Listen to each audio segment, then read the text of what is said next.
Hey, what's up, everybody? So I wanted to talk about a news story that I saw from NBC News about a week ago, and it was about the massive influx in the amount of gun purchases made by African Americans after the election of Donald Trump.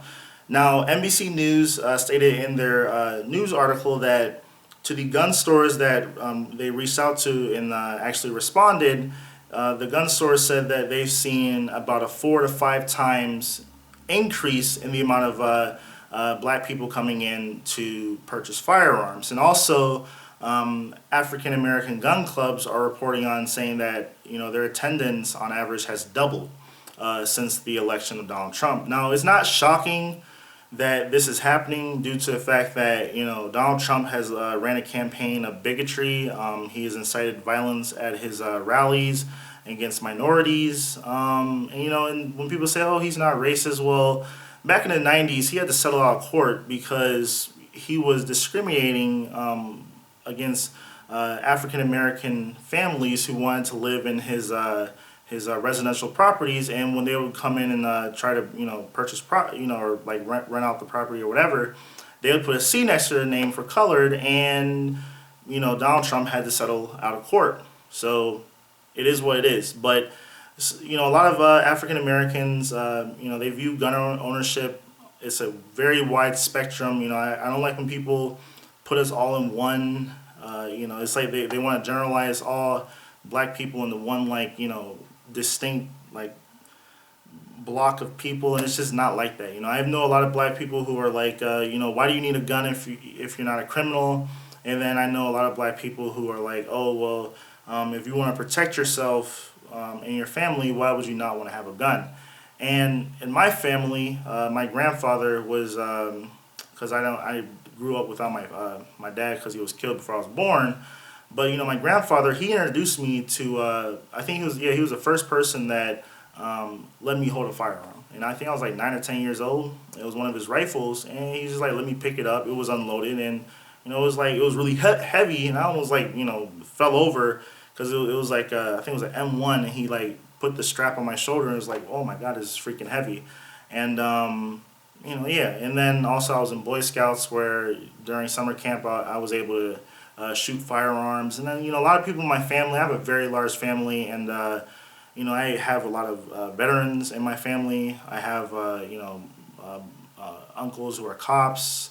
People in my family who are judges, prosecutors, lawyers. A lot of people who own guns for protection because we understand the history of this country, and it's silly to not have a gun in your home to protect your family if you know the history of your people in this country. Now, I was at a meeting actually, and this is a little off topic from when I was it was not off topic, but whatever. And I was at a meeting for the College Democrats at the University of Akron, and I was talking about guns and gun control. And I was leading this meeting, and I asked them at the beginning of the meeting, how many of you people here have ever fired a firearm? I like 20 people, not including myself. About 3 people raised their hand. I asked them, how many of you guys, how many of you guys own guns or whatever, and none of them raised their hand. So it's just me and my girlfriend who own firearms, and then only a couple of them have ever shot one before.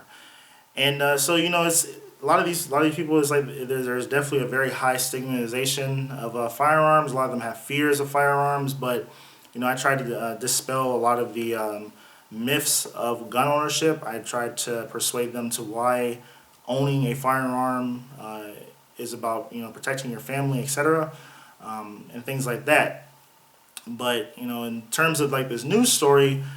I would say that a lot of it can probably be attributed to the election, but then also too it is the holiday season, and a lot of people buy stuff in November because of Black Friday. There's a lot of deals leading up to Black Friday, and I know you guys have probably been wondering what this is. I just bought this Smith & Wesson AR-15.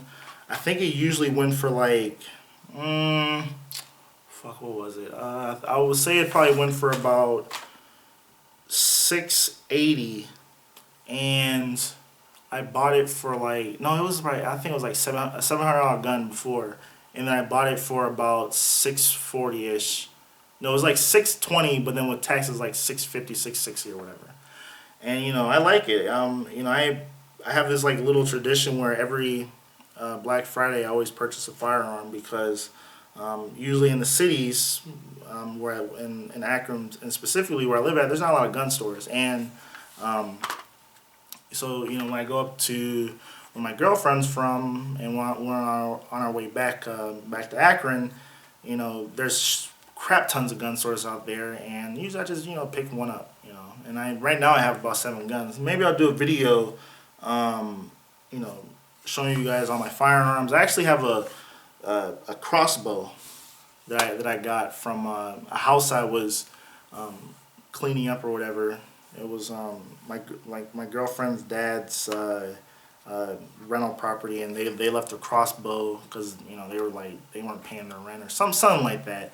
And it was like, oh well, since whatever, you can have that. And I was like, shit, hell yeah. I'm like Daryl Dixon right now, but I don't know, man. It's like at the end of the day, and this is like the last thing I want to say is that a lot of people need to stop being so fearful over something like this. It's like I'm a law-abiding citizen. Unless you try to hurt me or my family, this will never be aimed at another human being ever. But it's like I'd rather have this than not have one. It's like it is what it is. I live in a country where, I just covered a story about an hour ago about that couple in Ohio whose house was basically completely destroyed by, racist thugs. And, they had swastikas all over their house or whatever. And it's like, what happens if they would have been home when they broke in and did all that? You know what I'm saying? So this right here will protect me and mine. So that's all I have to say. Thanks for watching. Subscribe to my channel. Please comment, and have a nice evening. Peace.